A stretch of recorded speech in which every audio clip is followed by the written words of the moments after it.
Breaking the Silence is a podcast that dives into the intricate and often challenging topics of grief and loss within relationships.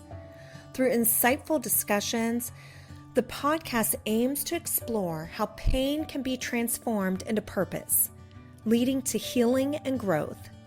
By addressing themes such as inner child work and the journey towards feeling alive once more, this podcast offers a beacon of hope for those navigating difficult emotions.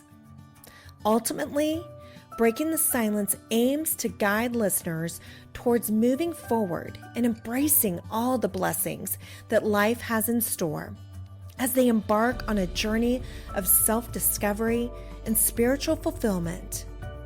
I'm your guide through this journey, Renee Wallace, and I invite you to join me as we break the silence surrounding grief and loss, transforming pain into purpose and finding hope in the healing power of storytelling. Hello, my beautiful friends. Welcome to Breaking the Silence. I'm Renee Wallace, and I am so happy that you are here with me. I wanted to talk with you today about choices, change, shame, lots of different things. And I shared about this actually months ago in my stories on Facebook, well, on IG and Facebook. And I don't know, it's just been on my mind even still as I've been reading this book called The Inner Work. And so I just thought I would put it here too in podcast form. So grab something to drink, get cozied up. It is cold and dreary and yucky here. It actually looks like it's raining right now. Ugh. But anyways, get cozy and let's just chat. Let's have real talk, right? Like you're sitting right here with me, and we're just cozied up together, chatting about life and real things. We'll see how this goes too, because I have been sick, and I am not one that typically gets sick, but I have been sick and I am struggling to shake it, which is so frustrating. So, alrighty. So, I think often, we get caught up in a story, in the story that we tell ourselves. And that story, we're really good at telling it to ourselves over and over and over again. And we believe it because we have told it to ourselves so many times. It is ingrained in our brain. And this is going to be hard to hear.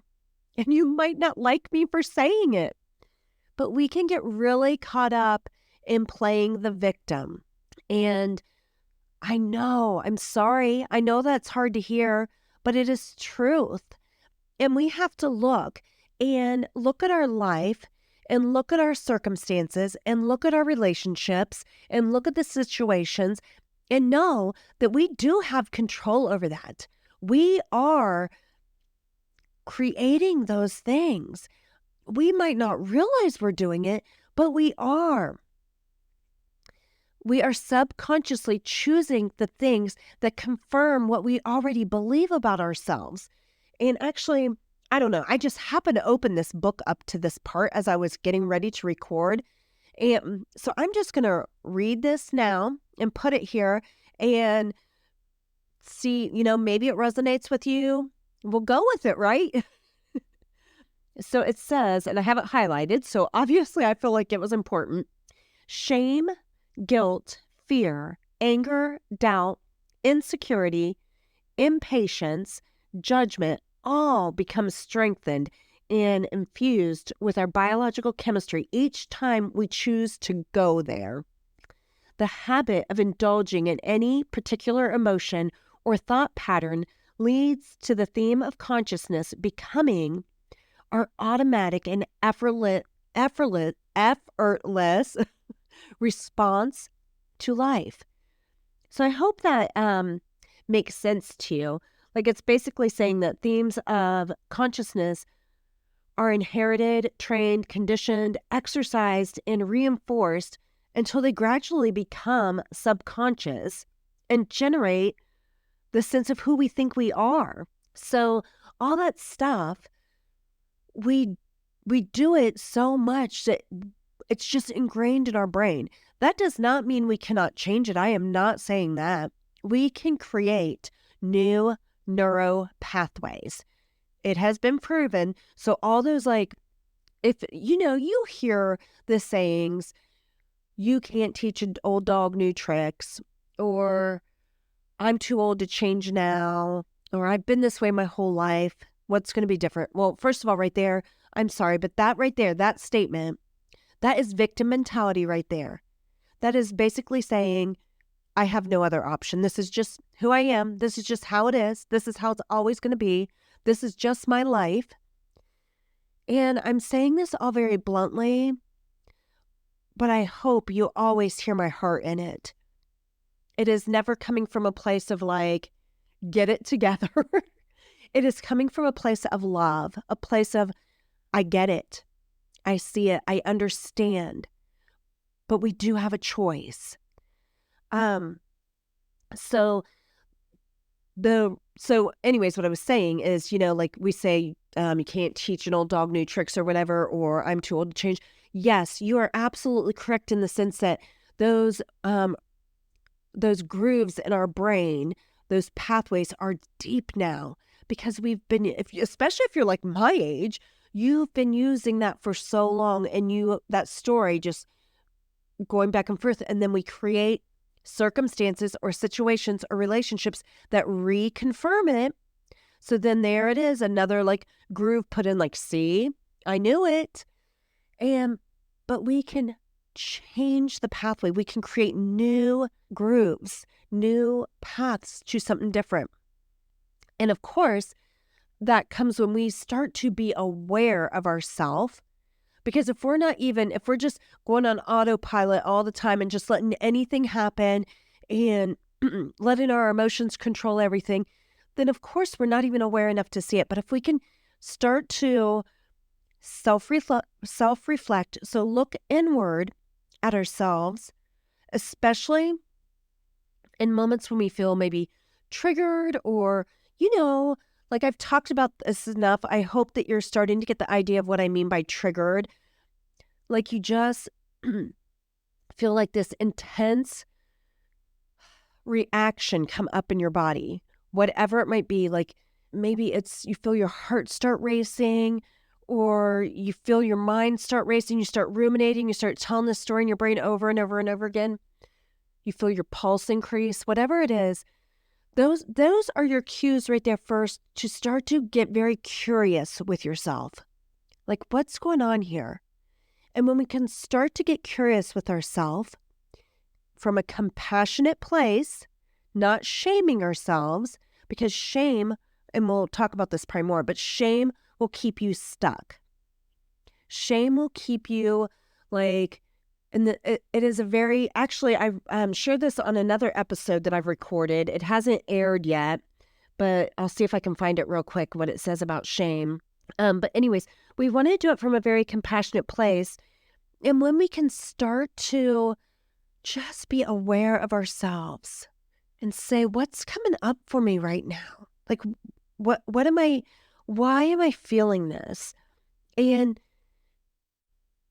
is there really truth to what I'm feeling? Is there evidence to support it? Maybe you're saying, they don't love me. They don't care about me. Like, just use things to ask, like, okay, if they really don't love me, why do they want to spend time with me? Or if they really don't care about me, just be able to challenge your own thinking, because ego, which ego stands for edging God out. Ego wants to be in control. Ego wants to run the show. Ego's job wants to keep you safe. And so ego will do that in many, many different ways, but it keeps you basically from all the things, the good things, because ego does not like the unknown. Ego does not like that something could be really good.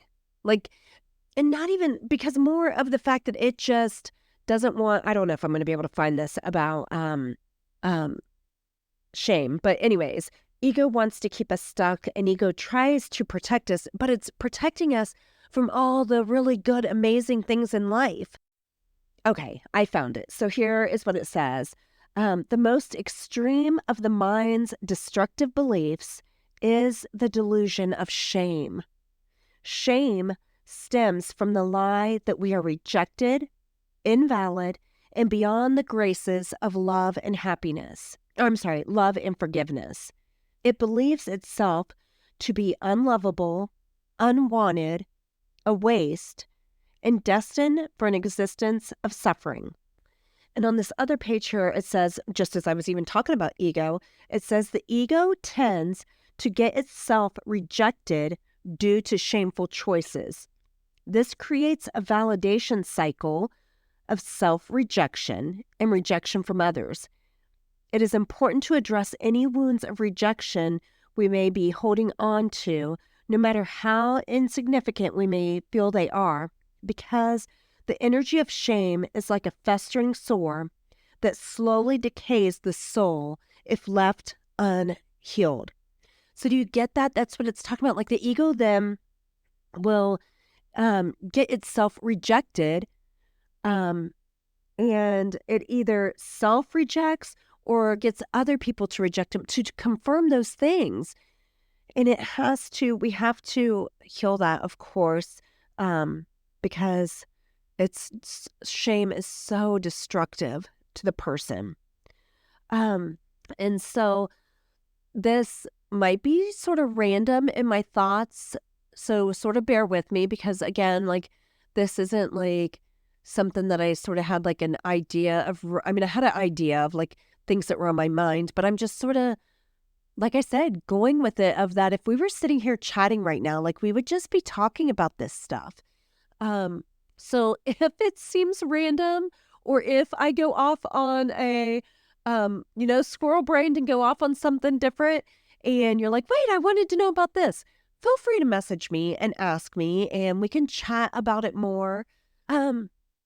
So this all goes back to addressing, not looking at ourselves from a shameful place, having compassion for ourselves, releasing choices we've made, decisions we've made. And that is where you have compassion there with yourself of saying, I was doing the best I could with what I knew. And that was those wounded little child inside me that is having me maybe do these things or act this way or say these things. This isn't truly who I am. This is not my true self. So holding compassion for that and being aware, starting to be aware and curious about yourself is where it all begins.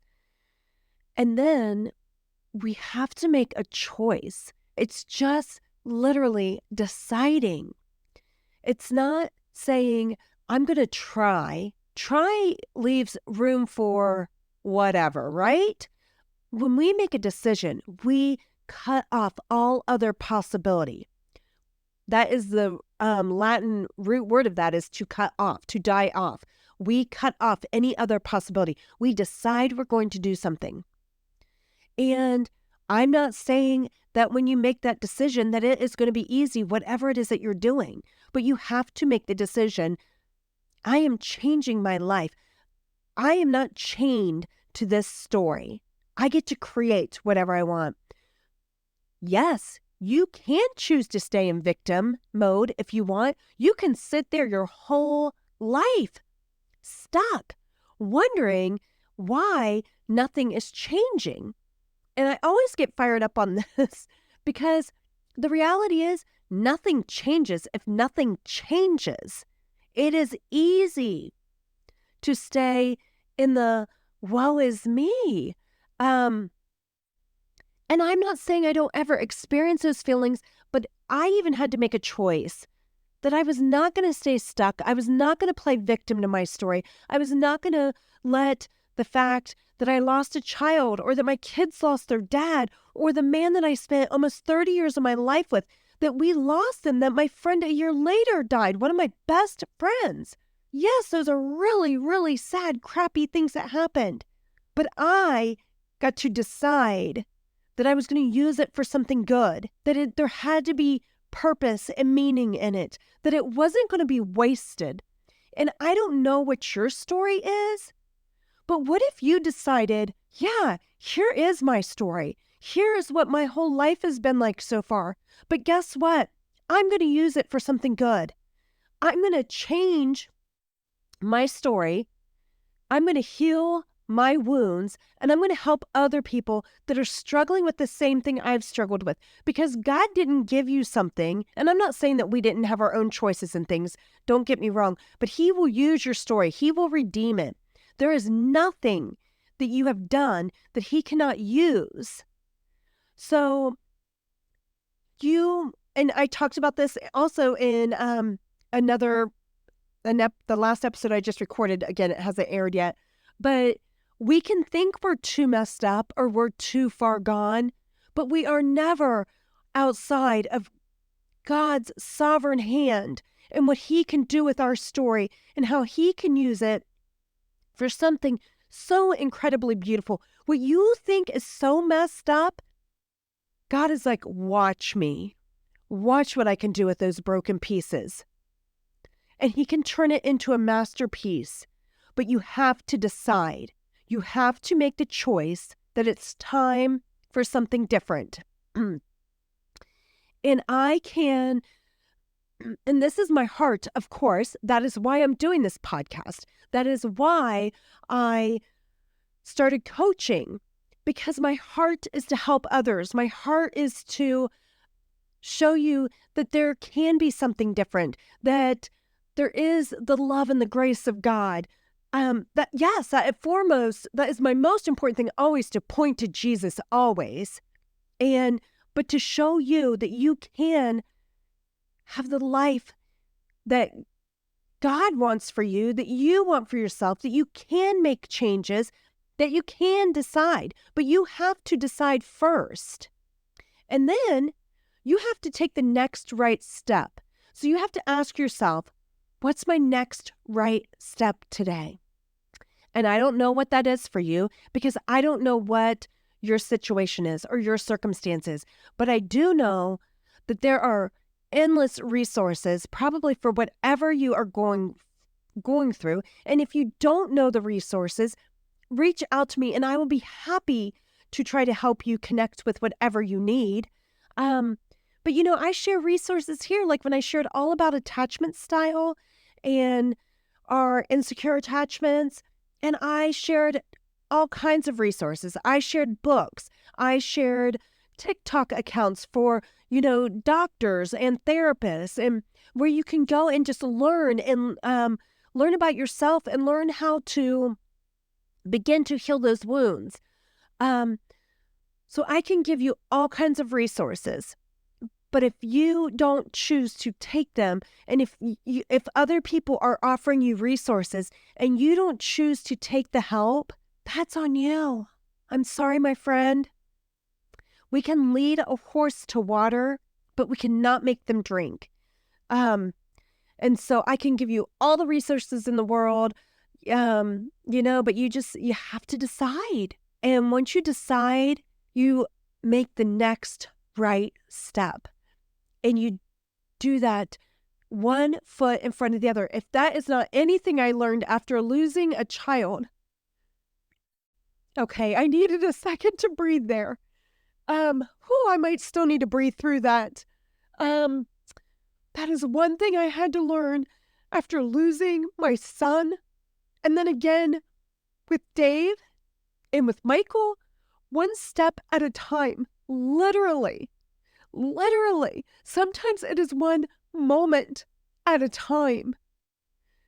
So if that is what you need right now, if you're struggling with something Maybe it is, you're walking through a divorce, or you have lost a child, or you're struggling with addiction. Maybe it is one moment. Literally, that is what it can be. Here's what I'm doing right now. I'm going to get through this moment. There's a book called, oh my gosh, and I cannot even think of his name now. Ed Milet, The Power of One More. And he talks about in there, his dad was an alcoholic, and his dad got sober, and he asked his dad if he was ever going to drink again. And his dad, I'm probably not saying this completely right, but you still will get the point of it. His dad said, I don't know, but what I do know is I'm going to stay sober for one more day. And I think that is where it has to be when we are deciding to change our circumstances. We're deciding to heal or whatever. Here's what I'm going to do for today.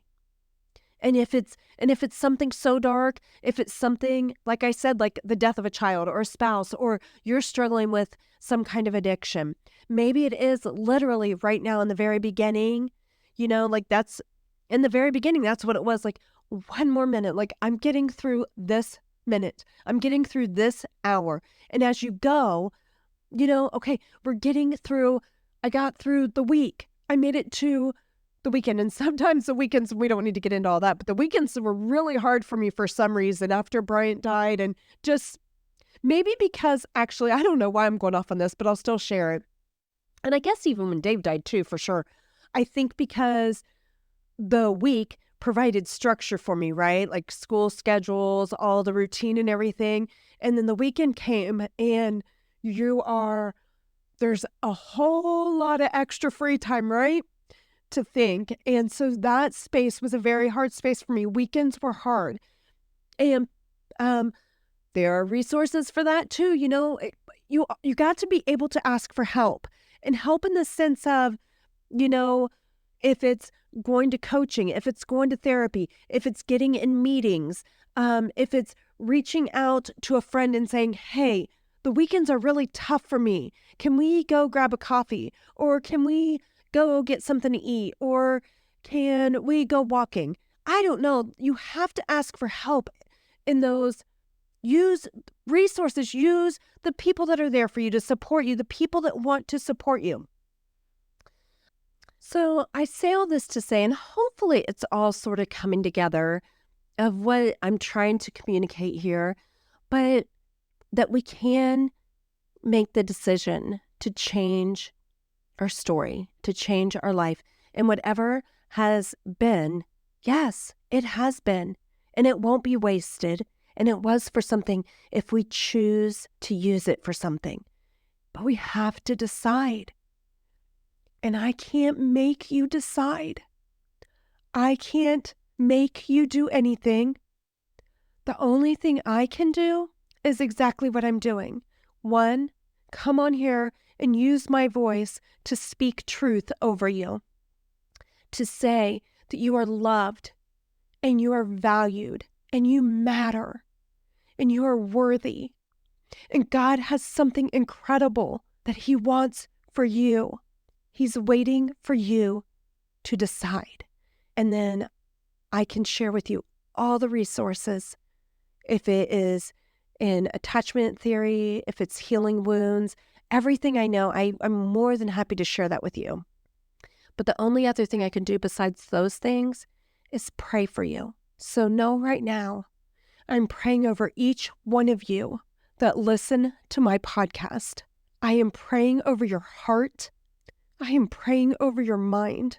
I am praying that God meets you right where you're at, and that you will receive that. I'm going to end this here, and just know that you absolutely can change your story. You can reach out to me if you need help with coaching, if you just need someone to listen, but you can decide. You have to be the one to decide to change your story. And you can do that at any given moment. You can say, enough is enough. I'm done with this life. I want something different. And then take the next right step. I send you off with so much love. Know that I'm praying over you. Feel free to always reach out to me, message me. And I hope that you have a beautiful day, and I will talk with you soon. Thank you for joining me on this episode of Breaking the Silence. As we conclude our time together, let us carry forward the stories we've heard, the emotions we've shared, and the connections we've forged. Remember, the journey through grief and loss is not one we walk alone. In the silence, we find solidarity. In our shared experiences, we find strength. And in our vulnerability, we find resilience. If you or someone you know is navigating the complexities of grief, know that there is support available. Reach out, lean on your community, and remember that healing is not linear. It's a journey, and you are not alone. Thank you for listening. Thank you for sharing, and thank you for being a part of this community. Until next time, may you find peace in the spaces between the silence. Please be sure to subscribe below and leave us a review. If you'd like to connect further, you can find me on Instagram at Coaching with Renee.